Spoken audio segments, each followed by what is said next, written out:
नमस्कार. IndiGo come in but no go. हे काय प्रकरण आहे? मराठीत एक म्हण आहे, गाढवापुढे वाचली गीता. कालचा गोंधळ बरा होता.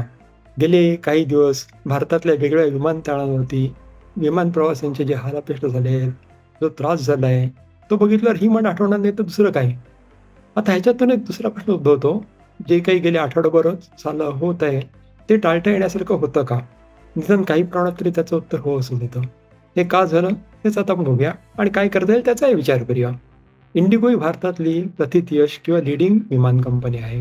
इंडिगोचं मार्केट शेअर भारतामध्ये 65%, म्हणजे 2/3 किंवा साध्या शब्दात सांगायचं तर असं म्हणता येईल की भारतातल्या प्रत्येक 3 विमान प्रवासांपैकी 2 विमान प्रवास इंडिगो घडवते. याचाच अर्थ इंडिगोची भारतीय विमान प्रवासात मक्तेदारी किंवा मोनोपॉली आहे.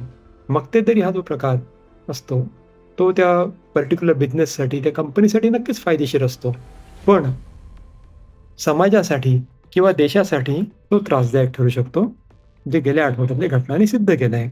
गेल्या आठवड्यात जो काही पेच प्रसंग झाला होता, अनेक प्रवाशांना खूप त्रास झाला. आपण वेगळ्या गोष्टी ऐकल्या असतील, कोणाचं लग्न हुकलं, कोणाचं इतर काही झाल्या गोष्टी, कोणाच्या आजारपणात त्रास आला. त्याचं मूळ जे आहे, ते ह्या मक्तेदारीमुळे आलेल्या ताठरपणात आहे. त्याची मूळ रुजल्यात पूर्वी, हा आजचा नाही आहे. आता झालं काय? हा एक प्रश्न येतो. तर कसं आहे की विमान कर्मचाऱ्यांच्या वेगळ्या संघटना असतात. पायलटची असते, कॅबिन क्रूची असते.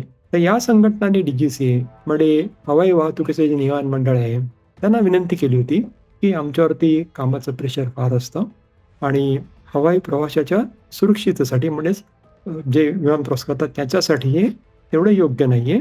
तरी आमचे कामाचे त्रास कमी करावेत.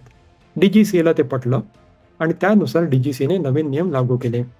अर्थात हे नियम ओव्हरनाईट लागू झालेले नाही आहेत, एका रात्रीत आलेले नाही आहेत. हे नियम लागू करण्यापूर्वी DGCAने काही काळ आधी, 1-1.5 वर्ष आधी ते अनाउन्स केले, पब्लिश केले किंवा जाहीर केले आणि त्यांचं मेजर इम्प्लिमेंटेशन जे होणार होतं, मुख्य अंमलबजावणी ती नोव्हेंबर एंडपासून होत होती. आता DGCAने जे नियम जाहीर केले, त्याला इंडिगोने विरोध केला. पण DGCAने इंडिगोचा विरोध मानला नाही, त्यांची विनंती मानली नाही. आता इंडिगोने विरोध का केला ते आपण बघूच पुढे. पण DGCA रेग्युलेटरी ऑथॉरिटी असल्यामुळे, नियामक मंडळ असल्यामुळे त्यांचा शब्द अखेरचा राहतो आणि ते त्यांच्या अधिकार कक्षेमध्ये होते किंवा what we say is well within rights होते. या सगळ्या प्रोसेसमध्ये नोव्हेंबरपासून जे घडलं ते बरंचसं विचित्र घडत गेलं. कोणीही अपेक्षा केली नव्हती.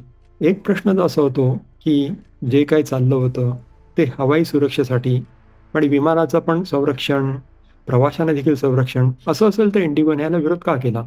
हे जर आपल्याला समजून घ्यायचं असेल तर आपल्या इंडिगोचं बिझनेस मॉडेल कसं आहे हे समजून घेणं आवश्यक आहे.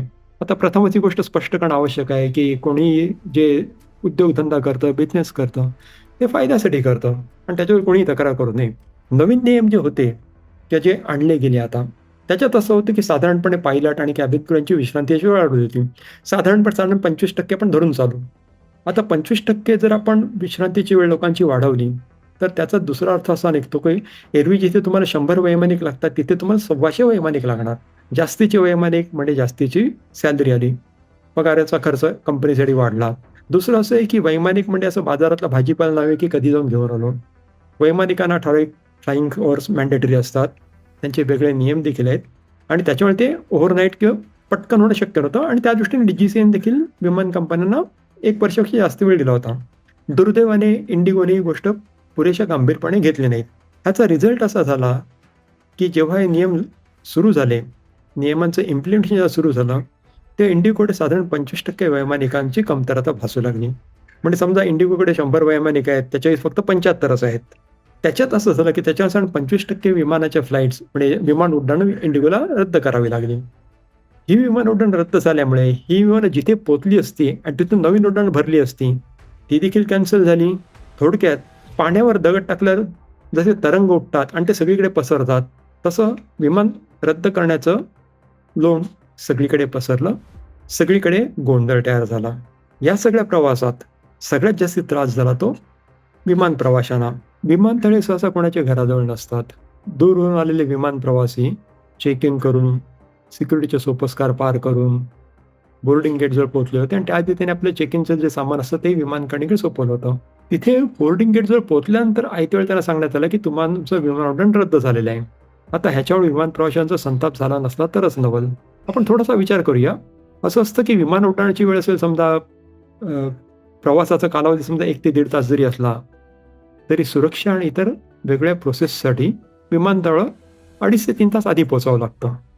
त्याच्यानंतर ह्याच्यात जर तुम्ही त्या प्रवाशाचा घरापासूनचा विमानतळापर्यंतचा वेळ जर जमेस धरला, तर विमान उड्डाणाची वेळ सुरू व्हायच्या आधी साधारण 5-1 तास तरी त्या प्रवाशाला घरातून आधी यायला लागतं. हे सगळं करून जेव्हा तो बोर्डिंग गेटजवळ पोहोचतो साधारण 5-1 तासानंतर, तेव्हा त्याला जे फ्रस्ट्रेशन आलं असेल त्याची आपण कल्पना करू शकतो.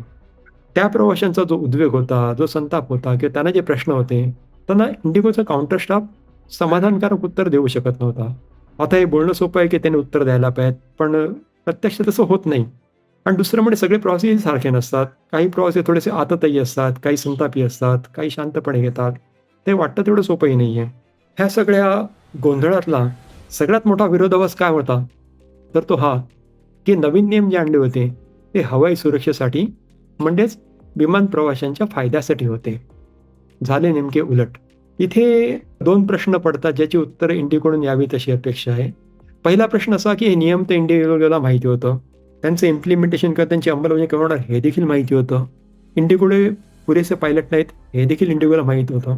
मग असं असताना देखील इंडिगोने एवढ्या सगळ्या विमान उड्डाणांचं बुकिंग आणि पैसे आधी का घेतले? हे टाळण्यासारखं होतं. दुसरा त्याच्याही पुढचा आणि त्याच्याहून महत्त्वाचा प्रश्न असा आहे, विमान उड्डाणं जी रद्द करण्यात आली, त्यातली बरीचशी विमान उड्डाणं प्रवासी बोर्डिंग गेटजवळ पोहोचल्यानंतर करण्यात आली.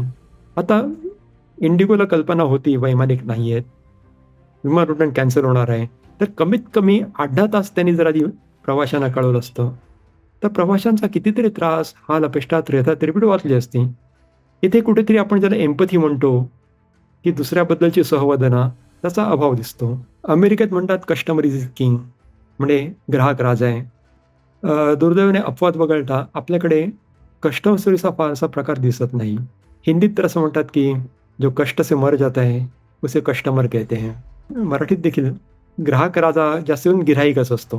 ही जी सगळी गोंधळ गडबड झाली आणि मीडियामध्ये देखील याचं खूप रिपोर्टिंग झालं. या प्रकारानंतर DGCAने नियमांची अंमलबजावणी काही काळाकरता पुढे ढकलली. पण हे म्हणजे आजचं मरण उद्या ढकलण्यासारखाच थोडासा प्रकार होतोय.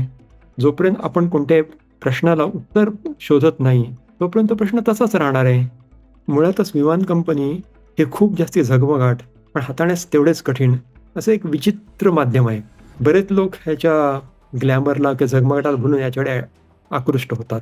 ह्यांचा प्रमुख खर्च जो असतो तो आहे तेल किंवा इंधन, जे आपण आयात करतो, इम्पोर्ट करतो. ह्याची किंमत आंतरराष्ट्रीय बाजारात सतत बदलत असते. दुसरं म्हणजे ह्याची किंमत डॉलरमध्ये द्यावी लागते आणि डॉलर आणि रुपीमधला जो फरक आहे तोही बदलत असतो. ह्या सगळ्या प्रोसेसमध्ये किमतीवर नियंत्रण ठेवणं विमान कंपनीसाठी आपल्याला वाटतं तेवढं सोपं नसतं. दुसरं असतं आता विमान कंपनीचं मेन ॲसेट काय असतो? तर विमान. विमान तुम्ही विकत घ्या किंवा भाड्यावर घ्या, त्याचा रोजचा खर्च देखील खूप असतो. विमान जर हवाई प्रवासात चालेल तर त्याच्यापासून उत्पन्न येणार. विमान जेवढा वेळ जमिनीवर राहील तेवढ्या त्याच्यात उत्पन्न काही नाही. तुम्ही त्याला पांढरा हत्तीही म्हणू शकता. विमान कंपनी मुळात कमी प्रॉफिट मार्जिन, पण अनिश्चितता जास्त अशा तऱ्हेचा धंदा आहे. हल्ली बहुतेक विमानतळांवरती विमान उड्डाण खूप वाढलेली आहेत. त्याचा परिणाम असा झाला आहे की टेक ऑफ आणि लँडिंग ह्या ज्या 2 अत्यंत महत्त्वाच्या क्रिया आहेत विमान प्रवासासाठी, ह्या दोन्हीसाठी वेळ वाढला आहे. वेळ वाढला याचाच असा अर्थ असा की विमान प्रत्यक्षात हवेत कमी असतं, जमिनीवर जास्त असतं, ज्यामुळे विमान कंपनीसाठी वेळही जास्ती लागतो आणि खर्चही वाढतो. भारतीय हवाई वाहतुकीचा जर आपण विचार केला तर काळाच्या ओघामध्ये अनेक विमान कंपन्या तोट्यामध्ये गेल्या आणि नंतर बंद पडल्या. काही उदाहरण द्यायची म्हटलं तर नजीकच्या काळात होतं ते जेट एअरवेज होतं, त्याच्या आधी किंगफिशर, मग दमानिया, ईस्टवेस्ट एअरलाइन्स, याची लिस्ट खूप मोठी निघेल. विमान कंपन्यांच्या एकूणच परिस्थितीमध्ये इंडिगोने काय केलं? त्यांनी खर्च कमीत कमी ठेवण्याचा प्रयत्न केला. त्याच्यासाठी त्यांनी साधनसामुग्री कमीत कमी वापरली, मनुष्यबळ कमीत कमी वापरलं, ज्याला आपण ऑप्टिमायझेशन ऑफ कॉस्ट म्हणतात ते त्यांनी केलं. हे ऑप्टिमायझेशन इंडिगोचा मेजर प्लस पॉईंट होतं आणि त्याच्यामुळेच इंडिगो कंपनी भारतातली नंबर 1 कंपनी बनू शकली. पण आता जो गोंधळ झाला, जो त्रास झाला, त्या प्रोसेसमध्ये हे ऑप्टिमायझेशन हे अपयशाचं कारण ठरलं. आपण सगळ्या गोष्टी जर एकत्रितपणे विचार केला तर असं दिसेल की ह्या सगळ्या गोंधळामध्ये इंडिगोच्या प्रवाशांचं नुकसान झालं, इंडिगोचं स्वतःचं नुकसान झालं, त्यांची गुडविल कमी झाली. इंडिगोच्या स्टाफला टेन्शन, स्ट्रेस होऊन जागलं, त्यांचंही नुकसान झालं. इंडिगोचे शेअर होल्डर किंवा भागधारक, त्यांची व्हॅल्यू कमी झाली. म्हणजे म्हटलं ते सगळ्यांचंच नुकसान झालं आहे. ज्याला लूज-लूज म्हणतात तशी सिच्युएशन निर्माण झाली आहे. दुसरं म्हणजे की डी-जी-सी-एने नियमावली जरी पुढे ढकलली असली, तरी ती आज ना उद्या येणारच आहे. इंडिगोला ह्याच्यातून मार्ग काढावा लागेल. इंडिगो ह्याच्यातून कसा मार्ग काढतंय, हे बघणं नक्कीच औत्सुक्याचं ठरेल. असं आहे की भूतकाळ आपण कधीच बदलू शकत नाही. कोणाच्याच हातात ते नसतं. आपल्याकडे टाईम मशीन नाही आहे. पण भूतकाळातून योग्य ते धडे घेऊन आपण भविष्यकाळ नव्याने घडवू शकतो. आपण हे घडवू शकलो, याच्यात आपण सगळेच आहोत. तुम्ही, मी, प्रवासी म्हणून, इंडिगो, एअरलाईन म्हणून, वैमानिक, केबिन क्रू, कर्मचारी म्हणून, डी-जी-सी-ए, नियामक म्हणून. आपण जर ह्याच्यातून योग्य धडे घेतले आणि प्रगती केली, तर चांगलंच आहे. अन्यथा गाढवापुढे वाचली गीता, कालचा गोंधळ बरा होता. धन्यवाद.